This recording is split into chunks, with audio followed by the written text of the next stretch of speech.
Hello and welcome to Business Today Television. I'm Siddharth Zarabi and you're watching Easynomics.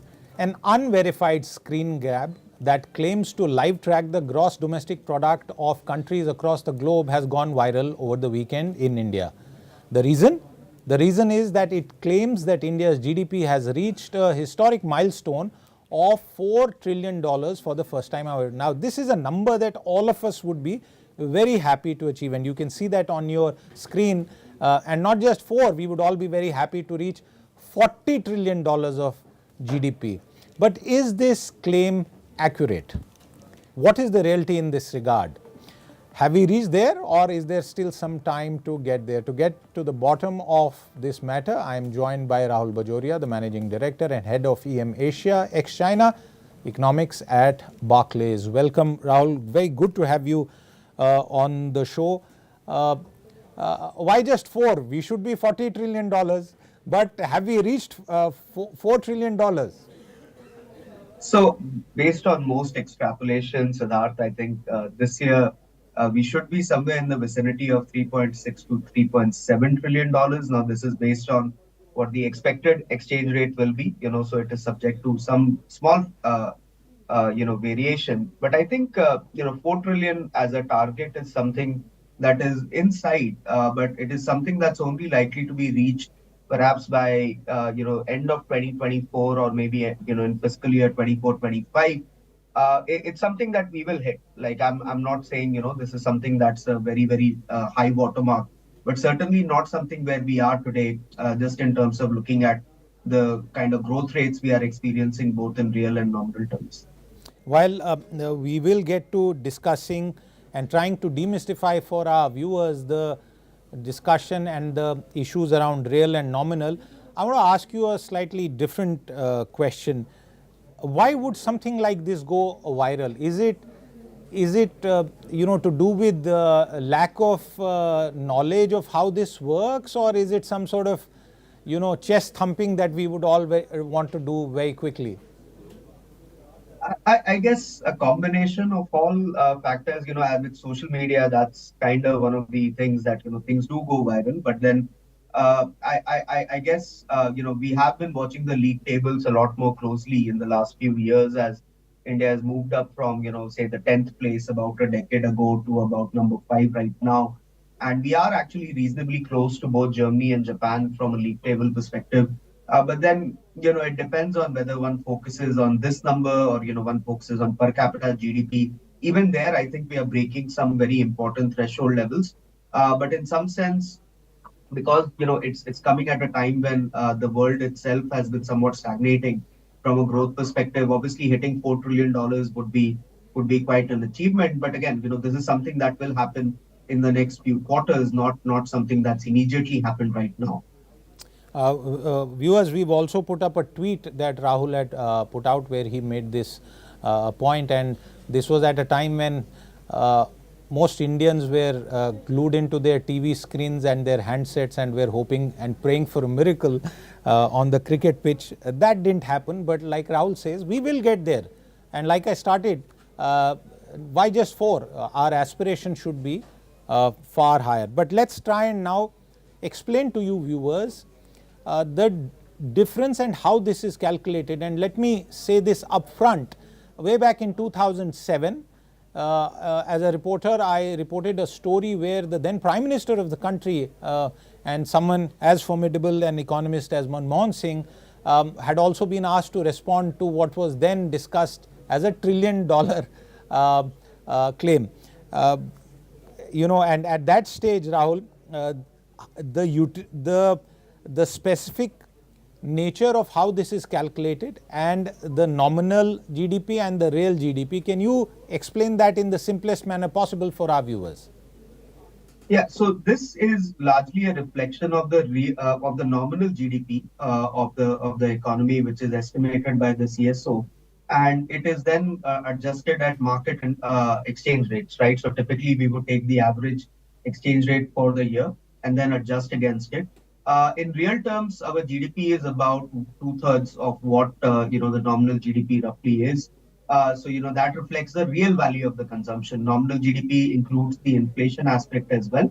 But the dollar value is basically a like-to-like comparison to dollar activity. The reason why we look at the dollar value is because it gives you a sense of, an equal purchasing power between India and the US, not adjusted for purchasing power parity, which is there, as another measure in which India is a lot higher. Now, the reason for this is because it's a like-to-like comparison, right? I mean, that's the reason why most economists, including I, would look at the nominal, dollar value of an economy. It is also a sense of a real, it gives you a sense of purchasing power. Some India's economic heft has been increasing. When we hit $4 trillion, it would have come within a element of only about 3.5 years, compared to the previous trillion, which was achieved in 7 years, right? So our gaps in which we are crossing these trillion-dollar barriers on the GDP is also shrinking, which is something, I think will continue to happen as the economy grows. Bear in mind, viewers, that Rahul Bajoria is making it clear that we will get there. Now, in your own estimate, and you have, I think, mentioned this, but I want you to be clear. Some of the milestones that have been spoken about is $5 trillion. At the current estimate of growth, by when do you think we will reach 5? So at the current extrapolation, I think maybe sometime by 27, 28, 2027, 28, we should be getting close to $5 trillion. Now, it could partly depend on, whether we are willing to run slightly higher inflation or we are able to accelerate our growth. But at the margin, I think in the next 5 to 6 years, basically before the end of this decade, for sure, we should be at 5. I think the CEO the other day had made this point that by the end of this decade, in the next 7 years, we should be a $7 trillion economy, which is basically twice of what we were at the beginning of this year. Okay, that's also a sizable number. One more point that would concern and should concern all Indians. If we grow and grow at faster rates, inflation will also continue to grow. And that is something that will impact a large section of India's population, Rahul. If we grow at this rate, and what will happen to inflation? Yeah, so it's not necessary that higher rates of growth will always generate high inflation. I think it depends on the productive capacity of the economy. So if you look at the data, Siddharth, in the last few months, our growth actually has been doing quite well. I think the RBI governor had attributed this as well in one of his conferences. And, this has come at a time when core inflation has been coming down. Now, I'm not really discounting, I'm not completely ignoring the fact that yes, vegetable prices have been volatile, but then in some ways the core inflation is the real underlying inflation barometer. And so if you have better roads, you have better ports, you have better infrastructure, cost can be controlled, at least from a fundamental standpoint. So there is no disconnect. Obviously, we need to find domestic sources of production. So savings, labor force, domestic investments have to do well to improve productive capacity, and that requires an ongoing effort to ensure that the supply side of the economy continues to keep pace with the demand side.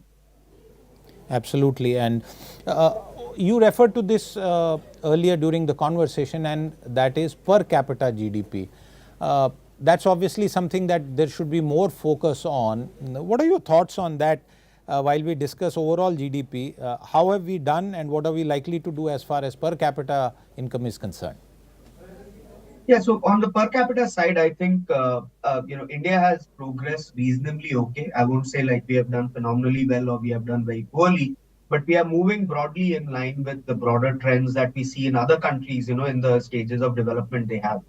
We are crossing what I would say a very critical threshold level of $2,500 per capita, because there are enough studies in the past which show that when countries cross this barrier, the ability to pay for basic services and goods tends to increase in a very disproportionate manner. Now, some of the improvement in the tax collection, for instance, I think is a reflection of the fact that we are crossing that per capita threshold. So as we go from a $2,500 per capita economy to say four and a half thousand, or even $5,000 per capita at say $7 trillion, it will result in a sudden increase in demand for discretionary goods and services, which will have very significant implications for our fiscal and our monetary policy as well. And so from that standpoint, we are going to make improvements in our per capita income as well. But yeah, the distance to frontier, right? The average global GDP per capita GDP is about 12 and a half, $13,000. We are not getting that to those levels anytime soon, at least not in the next 10 to 15 years. But we will get closer to it as the time passes, simply because we are growing significantly above what the global average is. Absolutely. And viewers, that's the point that I would like you to focus on as we try to demystify this $4 trillion claim. We are set to grow faster, and given the way things are panning out, we will ride out most storms. Recent economic policy and the overall macroeconomic management is an example for the rest of the world, and we've seen India being the fastest growing emerging market economy that there is worldwide. Rahul Bajoria, thank you very much for your time with us, and viewers, thank you for tuning in, because this is an important subject, and hopefully when we actually touch 4 or even 5 trillion, we'll be holding a similar discussion at that time as well. If you've been, thank you very much for watching.